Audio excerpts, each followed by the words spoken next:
What's up, YouTubers? We're talking Auburn football here on Vernon Speaks Sports. And in this next video, I'm going to talk about how Auburn missed an opportunity to be where Clemson is right now.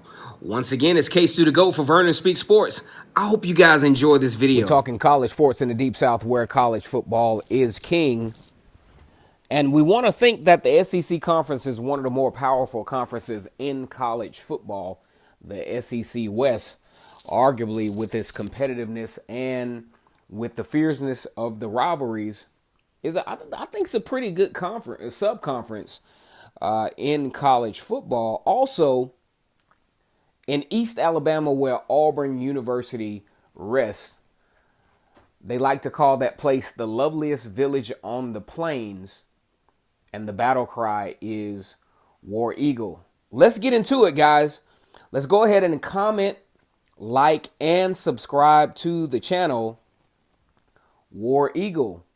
Now, we like to talk about especially old rivalries in college football, and one you just can't deny is the rivalry between Auburn and Clemson. Both of the teams share a lot of similarities. Auburn has 2 national championships and Clemson has 3. They both were buddies in the Southern Intercollegiate Athletic Association way back in the day. And also they share the privilege of having John Heisman, the Heisman Trophy namesake, as head coach at both schools. These 2 teams met in 2010. A lot of errant things going Clemson's way helped Auburn to win that game back in 2010 and catalyzed Auburn into a 2010 national championship. Now, when we think about how everything unfolded, things really started to go Clemson's way after which, but not quite though. Auburn found themselves in 2013, first-year head coach Gus Malzahn, who also was the offensive coordinator when Auburn defeated Clemson back in 2010, made it to the national championship in 2013.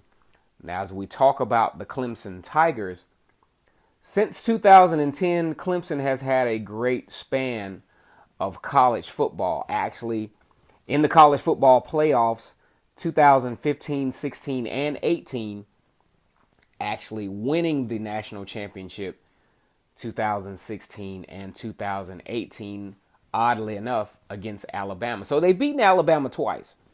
Gus Malzahn pretty much has had the same thing. So you would think that there's really no separation between Auburn and Clemson at this point, as the 2 programs still have a lot in common.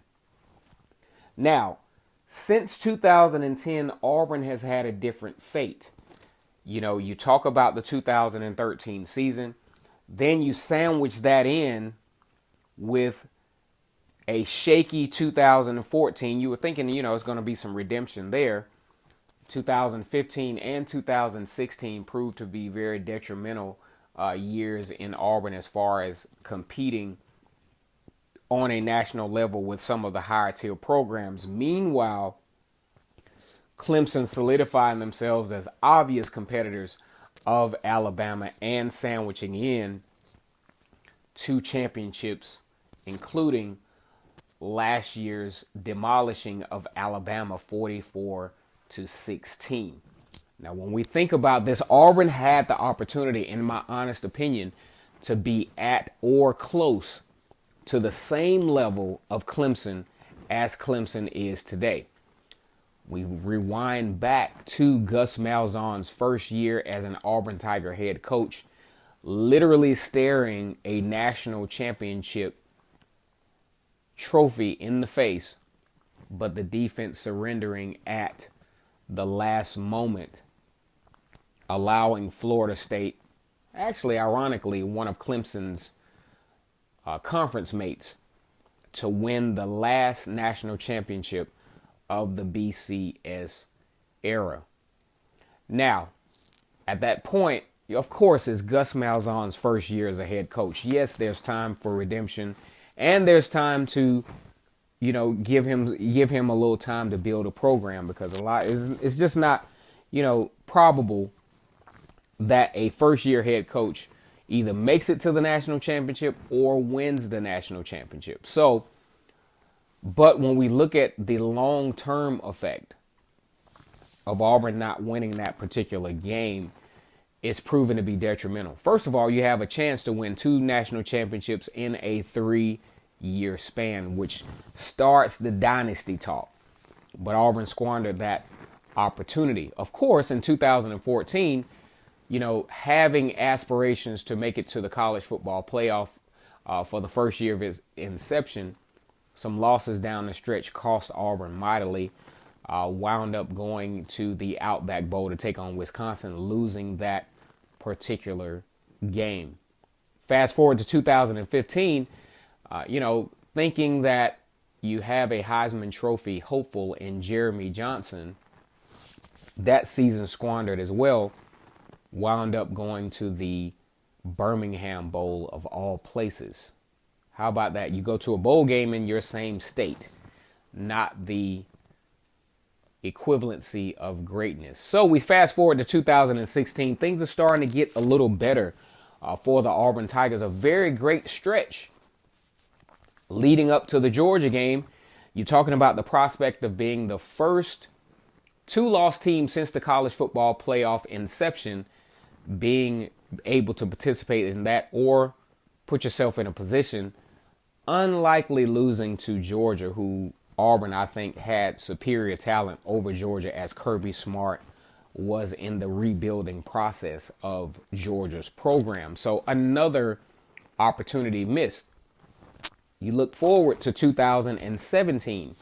Again, literally staring the prospect of being